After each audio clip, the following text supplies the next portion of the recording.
ಏನು 1947 ಹಿಂದಗಡೆ ಅಂಬೇಡ್ಕರ್ ಅವರಿಗೆ ಯಾವ ರೀತಿ ಕಿರುಕುಳ ಕೊಟ್ಟರು ಬ್ರಿಟಿಷರು, ಅದೇ ರೀತಿಯಲ್ಲಿ ನಮ್ಮ ಸಿದ್ದರಾಮಯ್ಯನವ್ರಿಗೆ ಈ BJP ಮತ್ತು ಹಿಟ್ಲರು ಮೋದಿ ಅಮಿತ್ ಶಾ ಅವರು ಕೊಡ್ತಾ ಇದ್ದಾರೆ.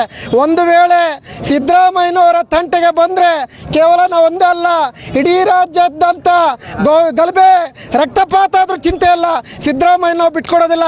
ಯಾಕಂದರೆ ನಾವು 7 ಕೋಟಿ ಜನರು ಇರ್ತಕ್ಕಂಥ ಅಭಿಮಾನಿಗಳು ಇನ್ನೂ ಬದುಕಿದ್ದೀವಿ.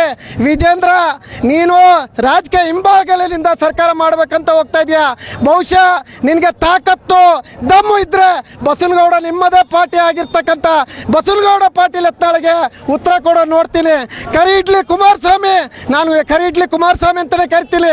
ಕೇವಲ 2 ಸೀಟ್ ಪಡೆದು ಇವತ್ತು ಕೋಮವಾದಿ BJP ಅವ್ರನ್ನ ಬೀದಿಗೆ ಗಲಭೆಯಲ್ಲಿ ಬೈಕೊಂಡು ಇವತ್ತು ಅವ್ರ ಜೊತೆ ಹೋಗಿ ಸಂಸಾರ ಮಾಡ್ತಾ ಇದೆಯಾ.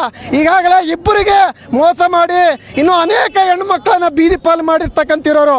ಅಶೋಕ, ನೀನು ರಾಜಕೀಯ ಕುತಂತ್ರದಿಂದ ಮಾಡ್ತಾ ಇದೆಯಾ. ಇವತ್ತು ಅಶೋಕನಿಗೆ ಕೂಡ ನಾನು ಒಂದು ಸವಾಲನ್ನು ಹಾಕ್ತಿದ್ದೇನೆ. ನೀನು ನಿಜವಾಗೂ ನಿನಗೆ ದಮ್ಮು ತಾಕತ್ತು ಇತ್ತಂದರೆ ನೀನು ಈಗಲೇ JDS ಅವ್ರ ವಿರುದ್ಧ ಧ್ವನಿ ಎತ್ತು ನೋಡೋಣ. ಈಗ ಇದು ಶಾಂಪಲ್ಲು. ಮುಂದಿನ ದಿನಮಾನದಲ್ಲಿ ಬಳ್ಳಾರಿಯಿಂದಲೇ ಬಂದನ್ನು ಪ್ರಾರಂಭಗೊಂಡು ಬಂದ್ ಮಾಡ್ತೀವಿ.